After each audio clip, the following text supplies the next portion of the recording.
और मजेदार भी बना सकता है। तो सवाल ये है कि आखिर ये वैदिक गणित है क्या चीज?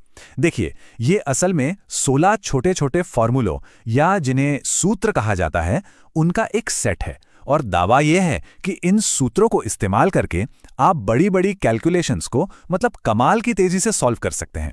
लेकिन ये आया कहां से? इसकी कहानी ना एक बहुत ही दिलचस्प व्यक्ति से शुरू होती है। तो हाँ, इस पूरे सिस्टम को आज हम जिसके बारे में जानते हैं, उसे दुनिया के सामने लाने का क्रेडिट सिर्फ एक ही इंसान को जाता है। चलिए जरा उनकी कहानी में और इन सूत्रों की उत्पत्ति में थोड़ा और गहरा उतरते हैं। ये हैं जगतगुरु स्वामी भारती कृष्ण तीर्थ जी, एक साधु और एक बहुत बड़े विद्वान। बात है 20वीं सदी की शुरुआत की, जब उन्होंने किताब लिखी जिसका नाम था वैदिक गणित। और इसी किताब में उन्होंने पहली बार इन 16 सूत्रों को दुनिया के सामने पेश किया। और यहीं से कहानी बहुत बहुत ज्यादा दिलचस्प हो जाती है।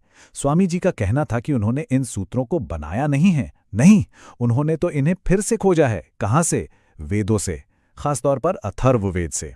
उन्होंने कहा कि ये कोई मामूली खोज नहीं थी, बल्कि सालों के गहरे ध्यान और तपस्या का नतीजा थी।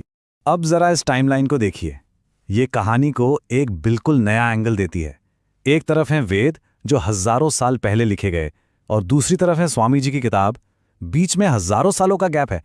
और कहानी में एक और मोड़ आता है। कहते हैं कि उनकी जो ओरिजिनल लिखी हुई किताब थी वो खो गई थी।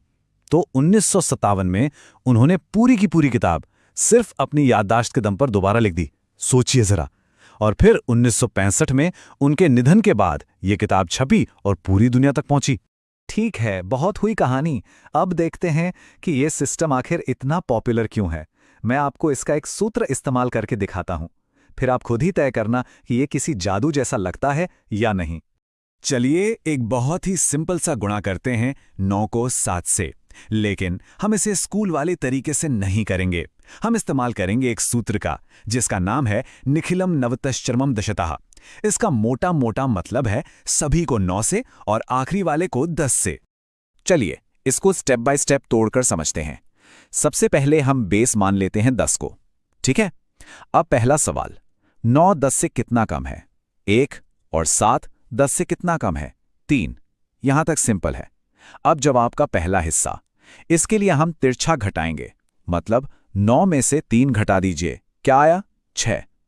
अब जवाब का दूसरा हिस्सा, इसके लिए हम इन दोनों कमियों को यानी -1 और -3 को आपस में गुणा कर देंगे।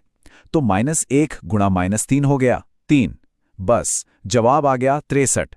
है ना बिल्कुल अलग और कमाल का तरीका? तो हाँ, ये तरीका काम तो करता है।